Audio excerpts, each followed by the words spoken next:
এটা কথা মনত পৰে, মোক সেইটো ক'ব লাগিব। আৰু মোৰ ভণ্টি জংকী ইয়াত ঢুকাইছিলে।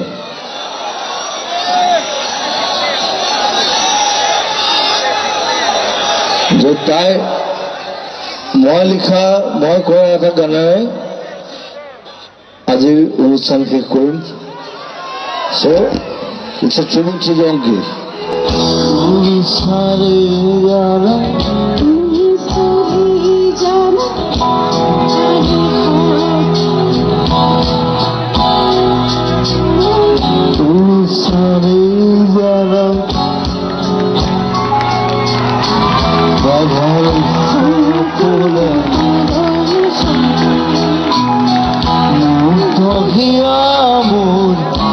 Sumi jai, muntah hiat mur, kuno suwa.